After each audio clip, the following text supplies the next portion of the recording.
ہم آپ کے واسطے سے، آپ کے طفیل سے پوری دنیا کو ایک بات بتانا چاہتے ہیں۔ تو کل میں نے آپ کو بتایا تھا کہ مسلم پرسنل لا بورڈ کی تاریخ کیا ہے۔ آج ہم جو بات کرنا چاہتے ہیں وہ دو باتیں کریں گے انشاءاللہ۔ یہ ہندوستان کا جو قانون ہے اس پر تھوڑی سی بات کریں گے، اور دوسرا یہ کہ یہ یکساں سول کوڈ کس چڑیا کا نام ہے، کیا چیز ہے یہ جو اتنا بڑا ہنگامہ ہے۔ یہ دونوں باتیں کریں گے۔ ہم اللہ تعالیٰ سے دعا کرتے ہیں کہ اللہ تعالیٰ ہم کو صحیح بات کہنے کی اور آپ کو صحیح بات سمجھنے کی توفیق عطا فرمائے۔ یہ جو ہندوستان کا قانون ہے جس کو بھارت کا آئین، سمویدھان یا کانسٹیٹیوشن آف انڈیا کہتے ہیں، اس میں دو طریقے کا قانون ہے۔ غور سے بات کو سنیں، تھوڑی سی بات روکھی ہے لیکن آپ اس کو سمجھیں۔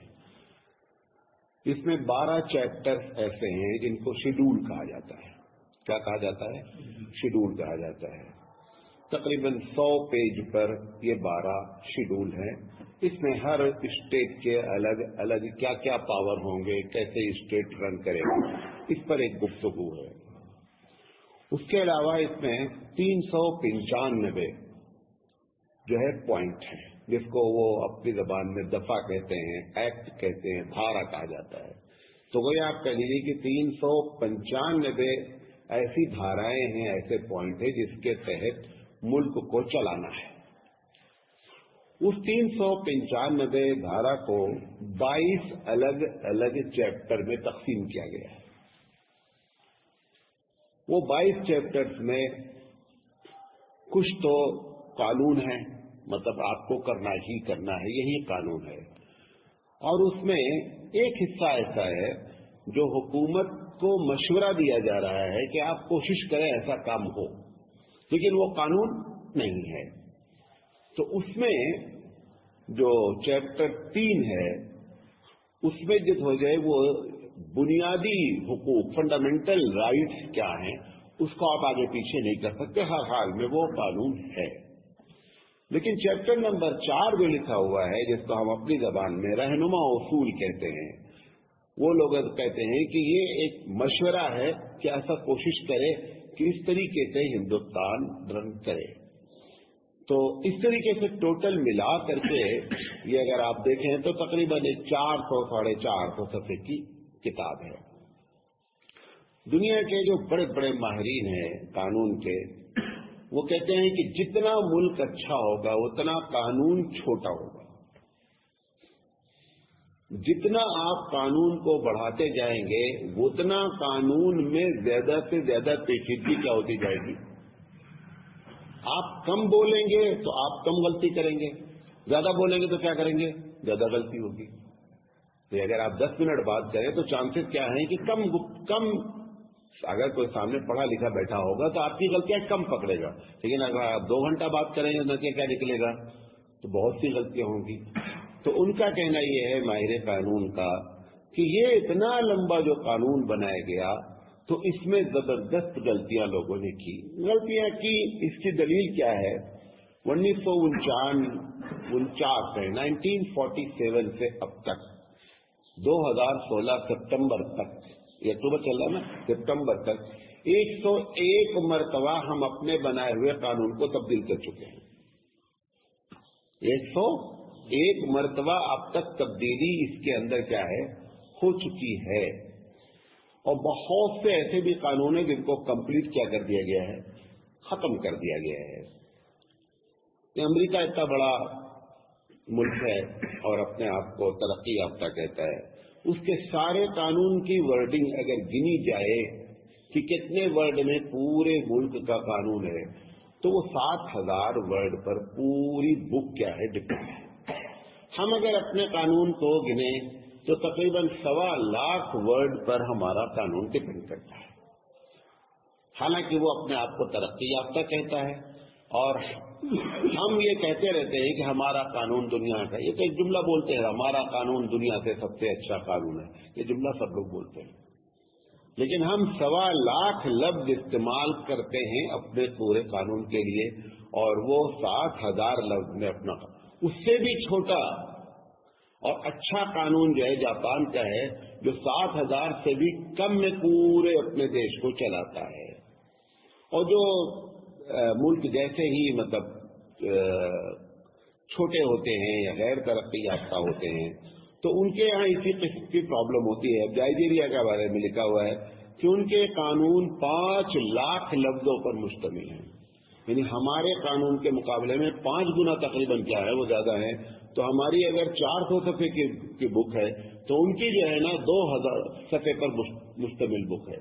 یہ سب قانون کے فالٹ ہوتے ہیں. بہرحال یہ تو آپ کو تھوڑی سی بات بتائی کہ آپ اپنے قانون کے بارے میں جانیں. اب اس میں جو کچھ بنیادی قانون ہیں جن کو فنڈامنٹل رائٹس کہتے ہیں اور کچھ قانون مشورے کے طور پر ہیں.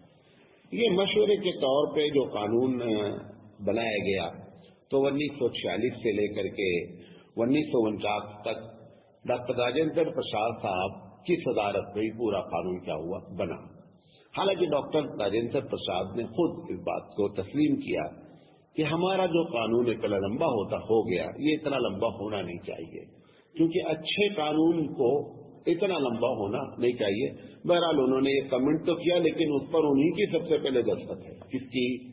راجندر پرساد صاحب کی ہی دستخط ہے کیونکہ وہ اس وقت کیا تھے جو قانون بنانے والی کمیٹی تھی اس کے وہ کیا تھے صدر تھے.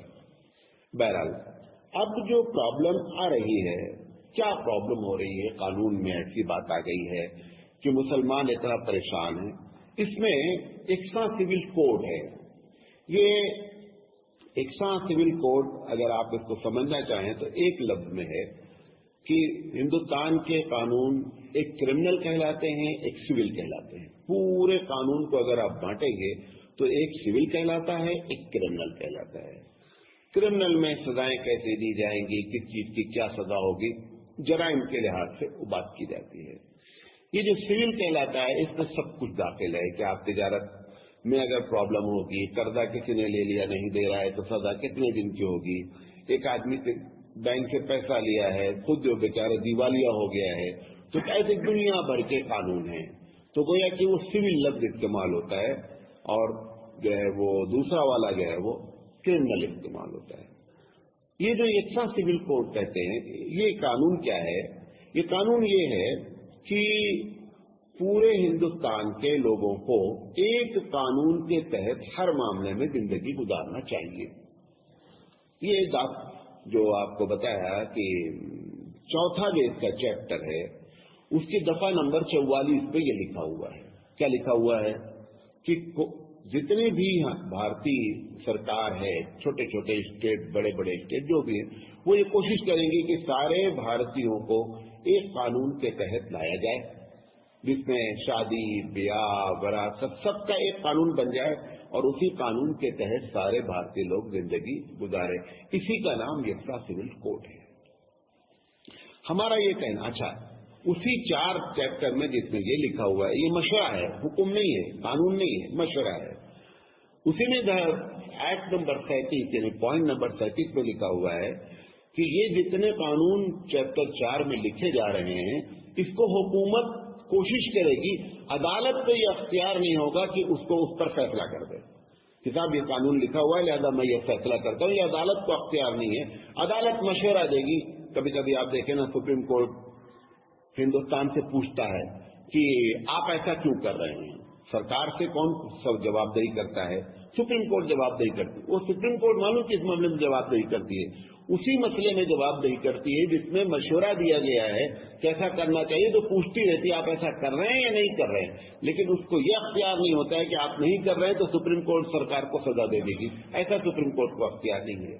سپریم کورٹ صرف زیادہ کیا کرے گی پوچھے گی.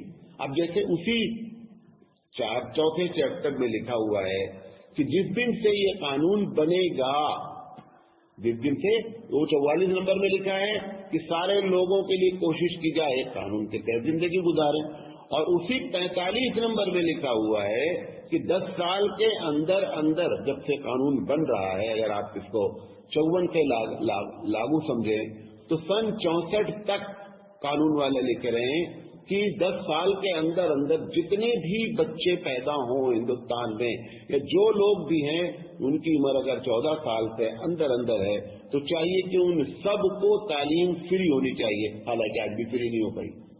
یہ قانون نہیں بنا. قانون اگر بنتا تو قانون کی خلاف ورزی ہو جاتی. یہ ایک مشورہ ہے کہ کوشش کریں. اس پر سپریم کورٹ کے کان پہ جو نہیں رونگ رہی ہے کہ سرکار سے پوچھے ایسا کیوں نہیں ہو رہا بھائی. 10 سال آپ کو وقت دیا گیا تھا 1954 سے, تو 64 تک یہ بات آ جانی چاہیے تھی, لیکن وہ اس کو بار بار ٹچ کرتی ہے. ایکٹ نمبر 44 کو, جس پہ یہ لکھا ہوا ہے کہ سارے بھارتی ایک قانون کے تحت رہیں. وجہ کیا ہے؟ ایک اندر کی وجہ ہے, ایک باہر کی وجہ ہے. اندر کی وجہ یہ ہے کہ آپ جو کیونکہ سب سے زیادہ مذہب میں جو اسٹرانگ پن کی بات کرتا ہے وہ مسلمان کرتا ہے. مطلب ہم سے آپ یہ کہیں کہ آپ نکاح کو اس طریقے سے نہ کریں. ہم جیسے کہہ رہے بھارت کا قانون, ہم کہیں گے ہم نہیں قبول کر پائیں گے, ہم اپنے اسلامی طریقے سے ہی نکاح کریں گے. دوسری قوم کیا کرے گی؟ قبول کر لے گی. کیوں؟ کیونکہ وہ پہلے سے ہی اپنے مذہب کے قانون کے تحت کر رہی ہے. اس کا تو ایک بنایا ہوا سسٹم ہے. کچھ لوگ اس پر عمل کرتے ہیں, کچھ لوگ نہیں کرتے, تو ان کو کوئی تکلیف نہیں ہوتی ہے کیونکہ ان کا کوئی پہلے سے سیٹ اپ نہیں ہے. ہمارے پاس اللہ کی کتاب ہے, ہمارے پاس حبیب مصطفیٰ صلی اللہ علیہ وسلم کا طریقہ ہے. ہم نے یہ جملہ کہا ہے کہ آمنت باللہ, کہ ہم اللہ پر ایمان لائے, وملائکتہ, ہم اس کے فرشتوں پر ایمان لائے, وہ کتبہ, وہ جو اس کی کتابیں ہیں, اور اس میں سے آخری کتاب اللہ کی کتاب ہے قرآن کریم, ہم اس پر ایمان لائے ہیں. ہم اس کے خلاف نہیں جا سکتے.